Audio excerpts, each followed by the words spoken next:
On December 17th, 1903, the Wright brothers achieved man's first powered flight in a heavier-than-air machine. The Wright Flyer was airborne for just 12 seconds. Less than 13 years later, during World War I, American airmen were fighting for their lives in the skies over Europe. One of their fighter planes was the Nieuport 28. Made in France, it had a 160 horsepower engine, a top speed of about 130 miles an hour, and was fitted with two 30 caliber machine guns. Listen now as a 1916 Nieuport flies by, its guns blazing.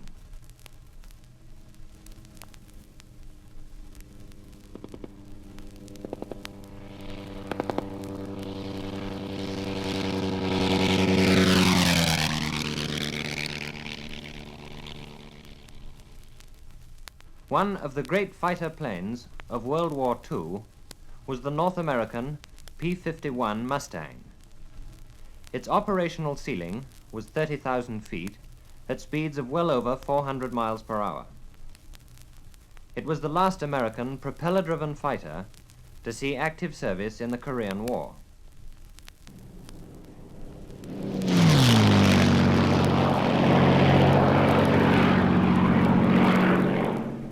Today, the standard fighter of Tactical Air Command of the U.S. Air Force is the F-100 Super Sabre.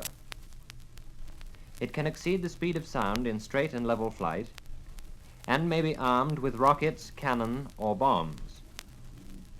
We hear now an F-100 being started up. The first sound is the mobile starting engine, followed by the familiar rising whine of the jet turbines.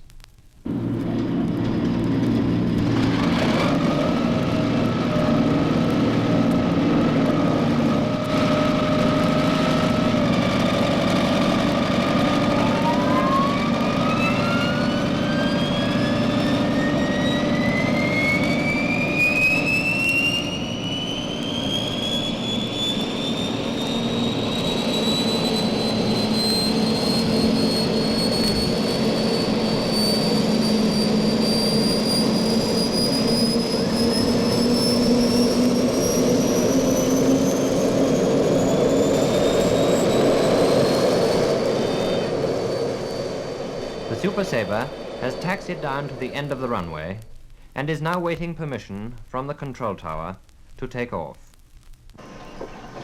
918 clear for takeoff, wind southwest 12. All right, 918 going.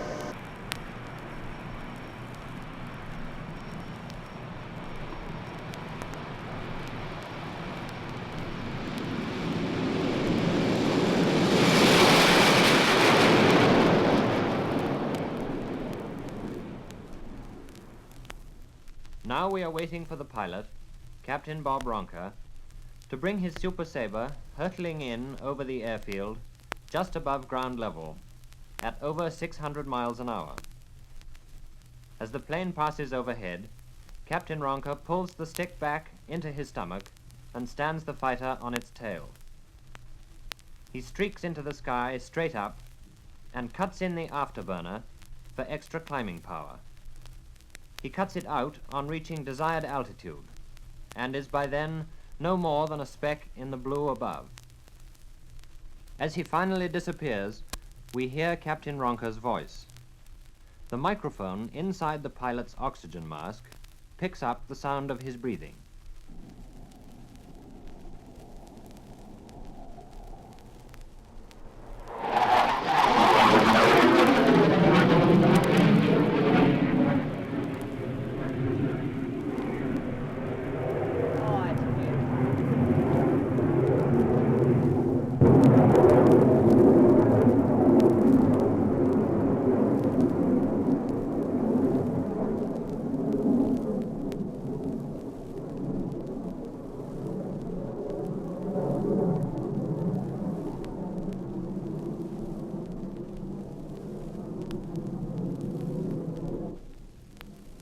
This is Captain Bob Ronker in F-100 005.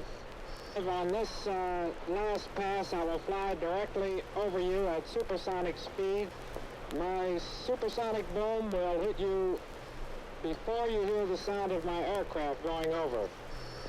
I'm now turning in for my pass at 10,000 feet and will dive slightly to pick up airspeed. My airspeed is now 700 miles per hour, 750, 800. I'm now stabilized at well over 800 miles per hour at Mach 1.2. The supersonic boom should hit you in just a few seconds.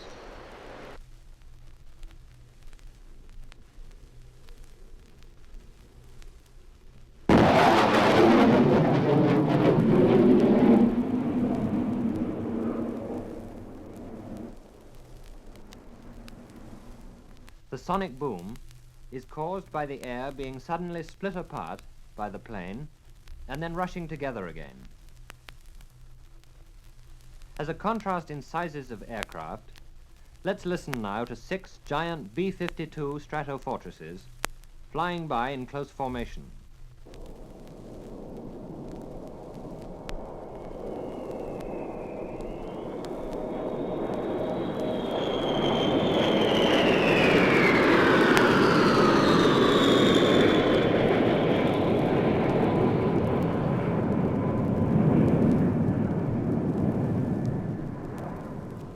There were dangers in flying the Nieuports of World War I.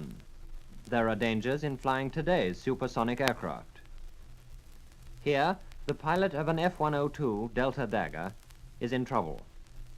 His jet engine has stopped, and he can't restart it. The pilot needs assistance, and as fast as possible. Mayday is the pilot's emergency call for help. Mayday. This is 102-15-777. Anything read me on guard channel, over. 15777 Demon here on guard channel. Do you copy, over? Roger, Demon. 15777. I just had a flame out somewhere north of Crestview. I estimate about 50 miles. Squawk an emergency. You have me on the weapon? Roger, just pick up emergency squawk that time. Your pigeon's in the home plate. Snap vector 185 degrees. What is your present altitude? 777, over. Roger, Demon. 15777. I'm down to 20,000 feet. I'm trying to get an air start now. Stand by. I'm trying to hang in the tailpipe now. Roger, 777, we have you under good radar contact here. Demon, you need not answer. Give me your altitudes in 5,000 increments on the way down. We'll see if we can get you into field 3 or field 1, if possible, nearest field 2. You, over? This is Demon here. Are you VFR at the present time, over? Roger, Demon. Doesn't look like I won't be able to make it. The air start ignition switch doesn't seem to work. Looks like I'm gonna have to leave it. What's my pigeons now, please? Yeah, your pigeons in now are still at 185 now. You're dropping down to 32. What is your present altitude, Demon, here? Roger, down to 10,000. I'm gonna have to leave it, Demon. Going into a port, I'll be. 777 is Demon here. I think you got glide distance enough here to make field 3. Do you have visual on it? Is it too long, over? Negative, Demon. Can't make it. I'm gonna leave it at this time. You got my position. All right, get your position. We'll have Air Sea Rescue as already notified. We'll have them pick you up, over. Roger, blowing the canopy now. Good day.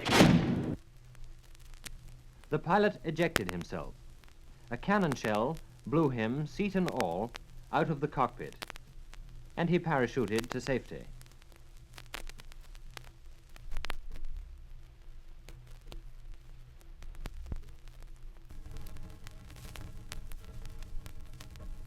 The first of the big rockets was the German V-2, Hitler's secret weapon of the Second World War. A large number of V-2 parts were captured and brought to this country. Some 70 V-2s were assembled, and over 60 were fired. We take you now to the White Sands Proving Grounds in New Mexico for the test firing of a V-2. 10, 9, 8, 7, 6, 5, 4, 3, 2, 1, 0.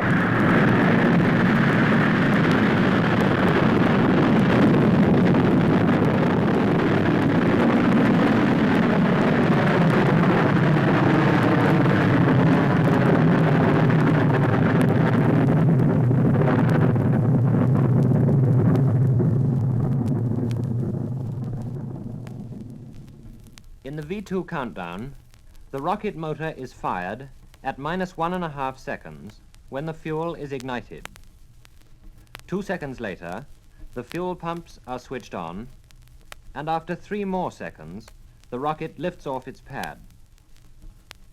After the countdown to 0 for a liquid fuel missile, there is a plus count that continues until the missile reaches its target or places its satellite in orbit. We take you now from White Sands to Cape Canaveral. Personnel should evacuate the area at this time.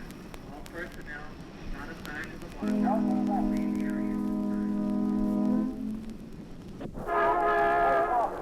All personnel not immediately needed during this operation retire to the watch-out and ready room area.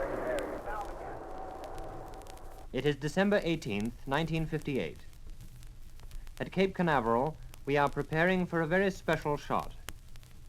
Atlas rocket 10B stands on its launching pad. In the nose cone, 75 feet above ground, is the history-making payload of Project SCORE. As the countdown continues toward 0, orders are given by the project officer and confirmed. Then, at T-minus 37 seconds, we hear the test director announce, "I have a FRIP complete light." His control board signal lights show that everything is in perfect order for the launch, and he presses the button to set in operation the automatic sequencing device. From this moment on, the Atlas launching is totally automatic. At T-minus 7 seconds, you will hear a triumphant shout, "Ignition," as the rocket motors come to life.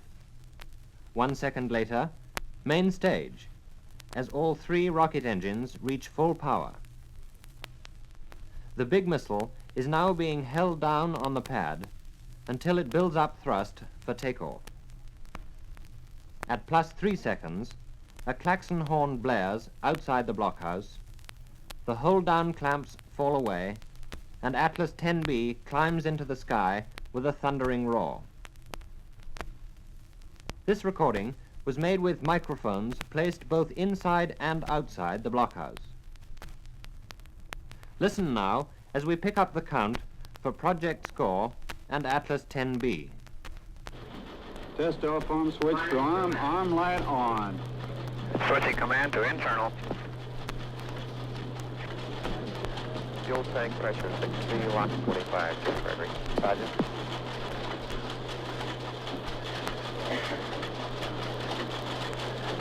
-130. Securing lock tank. Switching to internal DC power. -125. Switching telemetering the lock condition. -120. Status check. Command on internal. Affirmative. Telemetry and launch condition. Affirmative. Missile and internal DC. Affirmative. Pressurization complete. Affirmative.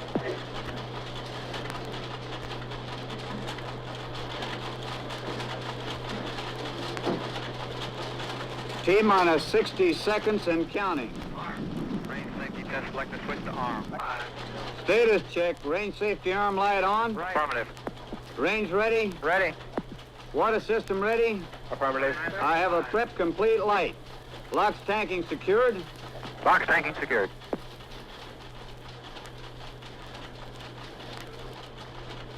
T-minus 27 seconds and counting. All recorders and oscillographs to fast. Vernier start. Lock start tank pressurized. Ground fuel start tank pressurized. Come on, baby. Come on, honey.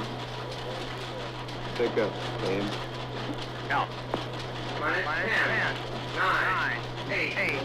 Ignition. Water full flow. Main stage.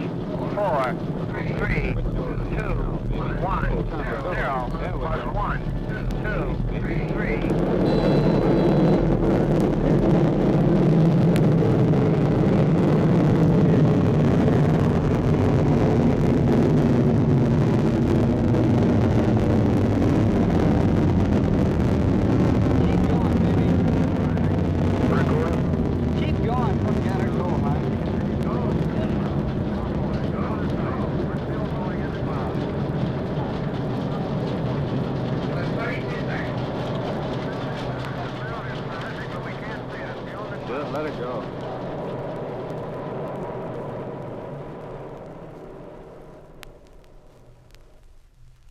It was a perfect launch. Project SCORE has succeeded. The payload, still attached to the spent rocket, is in orbit around the Earth. The whole rocket, minus the boosters, which were dropped off on the way up, is now a satellite. Among the instruments in the payload are a tape recorder and a radio transmitter. Acting on telemetry signals from here on Earth, the tape recorder is switched on and its message broadcast to every country in the world. President Eisenhower is speaking to the world from outer space. This is the President of the United States speaking. Through the marvels of scientific advance, my voice is coming to you from a satellite circling in outer space. Through this unique means, I convey to you and to all mankind America's wish for peace on earth and goodwill